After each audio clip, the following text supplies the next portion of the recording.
नमस्कार। आज हम बात करने वाले हैं G7 नेशन के बारे में। चाइना G7 का सदस्य नहीं है, इसके बावजूद जब भी G7 मीटिंग होती है चाइना केंद्र में रहता है। साथ ही साथ यहाँ पर भारत की भूमिका की भी चर्चा करेंगे। भारत भी G7 का सदस्य नहीं है, लेकिन हर साल भारत को इस G7 मीटिंग में इनवाइट किया जाता है और इस बार का इन्विटेशन थोड़ा सा भारत के लिए अलग हो जाता है और भारत की भूमिका डिसाइड करने वाला है। तो चलिए इसी के बारे में थोड़ा सा डिटेल में बातचीत कर लेते हैं कि क्यों भारत G7 के लिए बहुत ही ज्यादा इंपॉर्टेंट है और क्यों चाइना ना होते हुए भी इस डिस्कशन का पूरा सेंटर ऑफ अट्रैक्शन रहता है हमेशा। ये एक मैं कहूंगी कि भैया चाइना की पावर है कि चाइना जिस ग्रुप में नहीं भी है ना, वहां पर चाइना का डिस्कशन हो रहा है। जस्ट बिकॉज चाइना क्या हो जाता है, एक बहुत ही इंपॉर्टेंट डेमोक्रेसी है पूरे वर्ल्ड की। दूसरा अगर मैं बात करूं कि वहां पर जो जिस तरीके से चाइना की रणनीति हो जाती है, जितना एडवांस चाइना है, जितना डिसिप्लिन्ड चाइना है, वो अपनी साख वहां पर छोड़ता ही है। राइट तो चलिए इसी बारे में बातचीत कर लेते हैं, क्योंकि भैया पूरी दुनिया में उसने राज कर रखा है। अगर इकोनॉमी पॉइंट ऑफ व्यू से बात करें, अगर हम व्यापार के पॉइंट ऑफ व्यू से बात करें, तो भैया व्यापारिक डिस्कशन हो जाता है तो वहां पर नाम चाइना का आएगा ही आएगा। तो चलिए शुरू कर लेते हैं। तो भैया इंपॉर्टेंट इसलिए हो जाता है क्योंकि 15 से 17 जून को अभी G7 की मीटिंग होने वाली है। मीटिंग कहां पर हो रही है? तो मीटिंग हो रही है फ्रांस में, एवियन लेस बेनिस में। ठीक है, और ये जो मंच है इसमें दुनिया की प्रमुख विकसित जो अर्थव्यवस्थाएं हैं उनको स्थान दिया जाता है। चलिए, हालांकि चीन दुनिया की दूसरी सबसे बड़ी अर्थव्यवस्था हो जाती है, ठीक है, फिर भी ये इसका सदस्य नहीं है। इसके बावजूद वैश्विक व्यापार हो, चाहे सुरक्षा और चाहे तकनीकी से जुड़े मुद्दे हो, वहां पर चाइना को सेंटर में रख करके बातचीत करी जाती है। सोचो, एक नेशन और 7 नेशन अलग बातचीत करें कि कैसे चाइना को हमें टैकल करना है। ये कितनी बड़ी बात है और अपने आप में मुझे लगता है चाइना प्राउड भी फील करता होगा इन सारी चीजों को लेकर के। इससे पहले हम आगे बढ़े, G7 के थोड़े से फॉर्मेशन के बारे में समझ लेते हैं कि भैया G7 का फॉर्मेशन कैसे हुआ है, कितने नेशन इसमें हो जाते हैं। फॉर्मेशन में देखें तो अभी इसमें जो सदस्य है वो कनाडा है, यूनाइटेड स्टेट्स हो जाता है, यूनाइटेड किंगडम है, फ्रांस है, जर्मनी है, यहाँ पर इटली हो जाता है और इधर जापान हो जाता है। ऑल्दो इंडिया इसका पार्ट नहीं है, लेकिन G7 के लिए बहुत ही बड़ी भूमिका निभाता है। चलो आगे आते हैं और देख लेते हैं। यहाँ पर सबसे पहले जो इसकी शुरुआत होती है इन 1975, यहाँ पर G7 नाम का एक ग्रुप बनाने का सोचा जाता है, जिसमें इकोनॉमिक कॉपरेशन और साथ ही साथ व्यापार की बातचीत करी जाती है कि ये नेशन मिलकर के एक दूसरे की इकोनॉमी को इनहेंस करेंगे, प्लस एक दूसरे के साथ व्यापार करेंगे। और ये इकोनॉमिक कॉपरेशन को लेकर के ही ग्रुप बनाया गया था, यही इसका माइंडसेट था। देन इसके बाद 1975 में यहाँ पर फाउंडिंग मेंबर्स थे हमारे France, West Germany, Italy, Japan, United Kingdom and United States. ये इसके फाउंडिंग मेंबर थे। इसके बाद इन 1976 कनाडा इसको ज्वाइन करता है एंड इन 1997 रशिया ने भी इसको ज्वाइन किया था।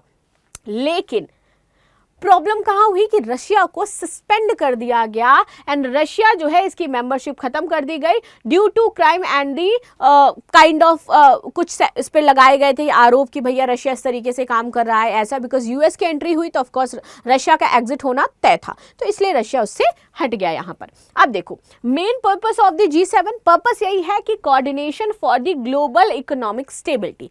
ग्लोबल जो इकोनॉमी है उसमें स्टेबिलिटी बनी रहे। और जब भी हम ग्लोबल इकोनॉमी की बात करेंगे तो हमें इस समय ये पता है कि भैया चाइना ने मोस्ट ऑफ द नेशन में जो अपने व्यापार है एक तरफा एक तरीके से नीति की अगर मैं बात करूं तो उस पर आधिपत्य जमा रखा है। ग्लोबल इकोनॉमी की बात होगी, ग्लोबल व्यापार की बात होगी, चाइना का नाम आएगा ही आएगा। Plus a policy coordination forum for the advance industrial democracies. जितनी भी एडवांस इंडस्ट्रियल डेमोक्रेसीज हैं वर्ल्ड लेवल पर काम कर रही हैं, उनको एक साथ मिलाया जाए और एक दूसरे के साथ चीजों को साझा किया जाए। And cooperation based on the shared political and economic value, this is the nation. Now वैश्विक आर्थिक स्थिरता समन्वय, उन्नत उद्योग, लोकतांत्रिक नीति, साझा रणनीति और आर्थिक मूल्य यहाँ पर हो जाते हैं। अब ये समूह जो होता है ना, ये भी लिबरल इंटरनेशनल ऑर्डर यानी कि उदार अंतर्राष्ट्रीय व्यवस्था का प्रतिनिधित्व करता है। सदस्य देश साझा रणनीति और आर्थिक मूल्यों के बारे में बात करते हैं। अब बात करेंगे कि चीन G7 का आखिर हिस्सा क्यों नहीं हो जाता है, जबकि चाइना को इसका हिस्सा होना चाहिए था, बट फिर भी नहीं हो जाता है। क्या कारण हो जाते हैं? तो चलो आगे देख लेते हैं। क्या यूएस की वजह से चाइना इसमें पार्ट नहीं है? ये भी एक मेन कारण है इसमें से कि भैया यूएस है इसीलिए ना रशिया है ना ही इसमें चाइना हो जाता है। लेकिन जब भी यूएस कोई पॉलिसी बनाता है इसमें तो फिर वो चाइना को जरूर रखता है सेंटर में। तो देखो G7 का अगर आपको सदस्य बनना है तो पहले तो आपको एक लोकतांत्रिक देश होना होगा, सिंगल पार्टी उस नेशन में नहीं होनी चाहिए। और आप सभी जानते हो कि डिक्टेटरशिप चाइना में हो जाती है, सिंगल पार्टी है, शी जिनपिंग जब तक जीवित है तब तक बने रहेंगे वहां के प्रेसिडेंट। ठीक है, अब देखो G7 के सदस्य केवल आर्थिक शक्ति और पर आधारित नहीं बल्कि यहाँ पर शेयर्ड डेमोक्रेटिक वैल्यूज पर आधारित होते हैं कि आपकी जो डेमोक्रेसी है वो शेयर्ड वैल्यूज पर होनी चाहिए।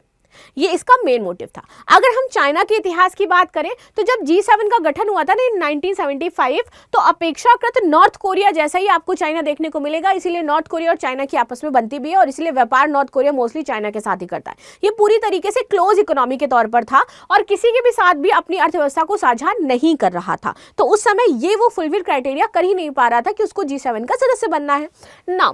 अब देखो संस्थागत ढांचे में अंतर बहुत ही ज्यादा है। G7 एक इनफॉर्मल पॉलिटिकल इकोनॉमिक फोरम है, ना कि सार्वभौमिक सदस्यता वाला संगठन हो जाता है। अब अगर इसमें आपको शामिल होना है तो औपचारिक यानी कि एंट्री रूल नहीं है बल्कि आपकी सहमति आधारित सदस्यता है कि जो सदस्य है वो सहमत होने चाहिए आपके एंट्री को लेकर के। अब जहां पर यूएस बैठा होगा चाइना को स्थान वो वैसे भी नहीं देगा तो वो उस पर सहमति नहीं हो जाता है। नाउ रणनीतिक और भू राजनीतिक कारण, तो चीन और G7 के बीच में कई क्षेत्रों में प्रतिस्पर्धा और तनाव है, चाहे वो हम इकोनॉमी को बात कर ले, चाहे वो पावर बैलेंस की बात कर ले, चाहे हम बात कर ले यहाँ पर व्यापार को लेकर के टैरिफ की तनातनी यूएस और अभी आपने चाइना के बीच में देखी। डोनाल्ड ट्रंप अभी चाइना की यात्रा पर गए थे, क्या हुआ आपने देखा कि वो गिफ्ट फेंक करके चले आए, जो वो अपनी कंपनी के CEOs लेकर के गए थे, एक भी डील फाइनलाइज नहीं हो पाई वहां पर। तो ये दोनों के बीच में प्रतिस्पर्धा है। चाइना किसी भी नेशन का ना व्हाट्सएप यूज करता है ना भैया वो एक्स यूज करता है, उसका सब कुछ अपना खुद का हो जाता है, वो किसी के भी साथ अपनी टेक्नोलॉजी शेयर ही नहीं करना चाहता है, राइट। तो ये मेन चीज है। अब व्यापार, तकनीक और सुरक्षा मुद्दों पर अलग अलग इनका दृष्टिकोण हो जाता है। अब G7 कंट्रीज जो है एक साथ मिलकर के सबसे जो चाइना है उसको अपनी सुरक्षा की दृष्टि से ये मानते हैं कि भैया ये खतरनाक है। ठीक है, अब जब आप उस नेशन को अपने लिए खतरा मान रहे हो तो फिर आप उसके साथ कैसे शेयर्ड वैल्यूज कर सकते हो, उसके साथ कैसे आप कोऑपरेशन करते हो, अब वहां पर आप टैकल करने के लिए जो भी काम करोगे वो करोगे, राइट। अब देखो आगे बढ़ते हैं, संतुलन। अब G7 मूल रूप से पश्चिम शक्ति समूह हो जाता है, ठीक है, और चीन का उदय वेस्टर्न लेड ऑर्डर के लिए चुनौती बन चुका है, क्योंकि जितनी भी वेस्टर्न पावर्स हैं वो चीन को चुनौती के तौर पर देखती हैं और यूएस तो देखता ही देखता है क्योंकि उसको तो सबसे बड़ी चुनौती देता है चीन। अब इसीलिए उसे शामिल करना शक्ति संतुलन को बदल सकता है, क्योंकि ये लोग यहाँ पर इनका जो ग्रुप बनाने का मोटिव था ना वो ये था कि ग्लोबल साउथ पे ये लोग राज करेंगे। कौन? वेस्टर्न लेड जो ग्रुप हो जाते हैं, लेकिन ग्लोबल साउथ अपना भविष्य खुद तय कर सकता है और इस बीच इंडिया भी इस बात से चाइना से सहमत करता है। सुनाओ, फिर भी G7 चीन का प्रभाव बहुत ज्यादा है। क्यों? क्योंकि ये प्रमुख विनिर्माण केंद्र हो जाता है दुनिया का। मैन्युफैक्चरिंग में चाइना ने बहुत सारे देशों को पछाड़ रखा है। सबसे सस्ती अगर मैं बात करूं मैन्युफैक्चरिंग चाइना के पास है, मोस्ट एडवांस टेक्नोलॉजीज चाइना के पास हो जाती, इसलिए आपको झुकना पड़ेगा भाई उसके आगे, आपके पास कोई ऑप्शन ही नहीं हो जाता है, इसलिए आप उसको सेंटर में रखते हो बातचीत करने के लिए। नाउ वैश्विक उत्पादन में लगभग 1/3 हिस्सेदारी किसकी है? चाइना की हो जाती है, इसलिए आपको बात करना पड़ता है। और G7 देशों में प्रमुख व्यापारिक साझेदार भी कौन है? आपका चाइना ही हो जाता है, इसलिए भी आपको बातचीत करनी पड़ती है। अब इन तीनों को ना ध्यान में रखना, तब आपको इंडिया की इंपॉर्टेंस समझ में आएगी कि क्यों साल दर साल इंडिया को इतनी इंपॉर्टेंट G7 में दी जाती है और बुलाया जाता है। वैश्विक उत्पादन में लगभग 1/3 सदस्य देशों में प्रमुख व्यापारिक साझेदार भी चाइना है। चलो अब इसको शिफ्ट करना है इनको। अब शिफ्ट कैसे करेंगे इस पर भी बातचीत करेंगे। परिणाम, वैश्विक सप्लाई चेन चीन पर निर्भर करती है। अब जब पूरी वर्ल्ड सप्लाई चेन चीन पर निर्भर कर रही है, जब REEs चीन देना बंद कर देता है तो अमेरिका के एयरक्राफ्ट तक आपके बनने बंद हो जाते हैं, ठप हो जाते हैं। तो सोचो वैश्विक सप्लाई चेन को किस हद तक चाइना ने कैप्चर करके रखा है, राइट। मुद्रास्फीति, उत्पादन लागत और बाजार स्थिति पर इसका सीधा प्रभाव पड़ रहा है। डी रिस्किंग रणनीति, G7 देशों की नीति चीन से पूरी तरीके से अलग होना नहीं बल्कि निर्भरता कम करना हो जाता है। इसलिए रणनीतिक उद्देश्य है कि वो सप्लाई चेन को सुरक्षित करना चाहते हैं, आर्थिक जोखिम कम करना चाहते हैं और रणनीतिक जो आत्मनिर्भरता है उसको बढ़ाना चाहते हैं।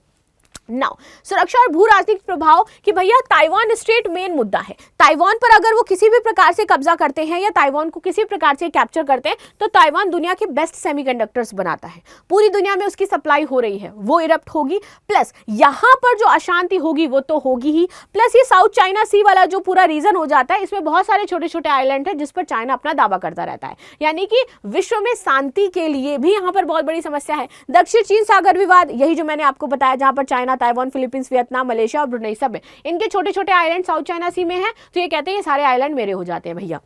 ये विवाद साइबर सुरक्षा और डेटा नियंत्रण प्लस वैश्विक सैन्य और तकनीकी प्रतिस्पर्धा, ये सबसे बड़े मुद्दे हो जाते हैं जिन पर डिस्कशन करना चाइना के पॉइंट ऑफ व्यू से इंपॉर्टेंट हो जाता है, क्योंकि ये पूरी दुनिया की स्थिति को हिला करके रख सकता है, पूरी दुनिया की सप्लाई चेन में एक इरप्शन पैदा कर सकता है। प्लस यहाँ पर बहुत अदर इंपॉर्टेंट चीजें भी हैं जो इससे जुड़ी हुई हैं। जस्ट लाइक जब हम सुरक्षा की बात कर रहे हैं, जब हम बात करें कि भैया यहाँ पर व्यापार की जो आवाजाही क्षेत्र हो जाते हैं, जब हम सेमीकंडक्टर्स की बात करें, जब हम ताइवान की बात करें, बिकॉज इससे डायरेक्ट वॉर छिड़ सकता है यूएस और चाइना के बीच में। एंड अगेन हमारी दुनिया एक ऐसा वॉर नहीं चाहेगी, तो इसलिए बात करना आवश्यक है।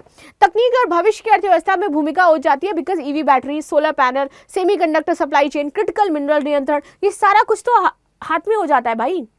और इसीलिए G7 रणनीति नीतियों में चीन एक सेंटर एक्सटर्नल फैक्टर बन गया है पूरी तरीके से, जहां पर ना सदस्य होते हुए भी उसके बारे में आपको बात करनी पड़ेगी, उसकी काट आपको निकालनी पड़ेगी, इसलिए आपको एक दूसरा नेशन चाहिए, राइट। अब बात करते हैं G7 का ये सदस्य नहीं है, लेकिन G20 का परमानेंट मेंबर चाइना सदस्य क्यों हो जाता है? क्योंकि चाइना को पता है कि G7 में तो मेरे खिलाफ रणनीतियां बनाई जाती हैं, मुझे कैसे हटाना है, मेरे साथ कैसे बैलेंस स्टैब्लिश करना है ये, लेकिन G20 में मैं रणनीति डिसाइड करता हूं कि मुझे क्या करना है, तो मैं बैलेंस कर लेता हूं G7 को। नाउ अब देखो, विकसित लोकतांत्रिक देशों का सीमित समूह है, नीति का समन्वय वंश हो जाता है, जबकि G20 में वैश्विक अर्थव्यवस्था का व्यापक प्रतिनिधित्व ये करता है। चीन इसका पूर्ण सदस्य है, भारत, ब्राजील, सऊदी अरब जैसे उभरते देश भी इसमें शामिल हो जाते हैं। अब ये जो एक तरीके से पूरा का पूरा ग्रुप हो जाता है ना, ये तो एक वेस्टर्न लेड ग्रुप हो जाता है G7, जो कि ग्लोबल साउथ पर अपना आधिपत्य जमाना चाहता है। बट G20 एक ऐसा नेशन है जिसमें ग्लोबल साउथ की कंट्रीज भी इन्वॉल्व हैं, जो G7 को क्या करती हैं, G20 में वो G7 को बैलेंस कर रही हैं कि भैया देखो हम आपके प्रेशर से नहीं चलते, ग्लोबल साउथ अपना भविष्य खुद देख सकता है उसको क्या करना है। और ग्लोबल साउथ में दो बड़ी पावर्स हो जाती हैं, एक इंडिया और दूसरा चाइना, वो ग्लोबल साउथ का भविष्य तय कर लेंगी।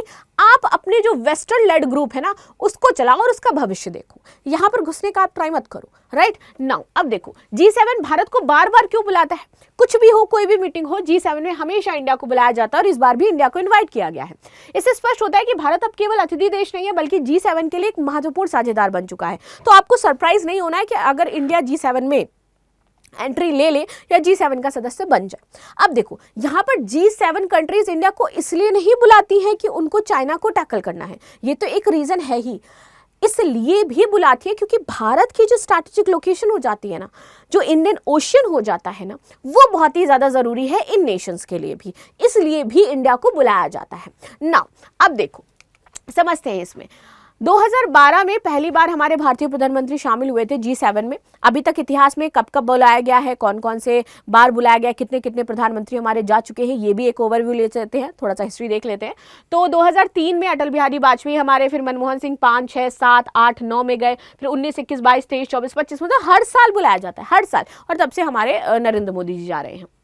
देखो अब G7 में इसलिए बुलाया जाता है कि वैश्विक दक्षिण की आवाज जो माना जाता है ना मेन, वो इंडिया को माना जाता है, बिकॉज इंडिया की स्ट्रैटेजी कैसी हो जाती है कि सभी को लेकर के चलने वाली। चाइना इस क्राइटेरिया को फुलफिल नहीं करता और चाइना में वैसे भी डेमोक्रेसी नहीं हो जाती है। डेमोक्रेसी क्या मतलब, वहां पर डिक्टेटरशिप हो जाती है, इस वजह से। तो भारत विकासशील देशों की चिंताओं को दुनिया के सामने रखता है, इसलिए उनकी आवाज है। तो ग्लोबल साउथ की आवाज बनकर के इंडिया G7 में पार्टिसिपेट करता है, जिसमें जलवायु, वित्त, खाद्य सुरक्षा, ऋण संकट जैसे मुद्दों पर बातचीत होती है। अब देखो दुनिया की बड़ी अर्थव्यवस्था, तो भारत विश्व की 5वीं सबसे बड़ी अर्थव्यवस्था हो जाती है।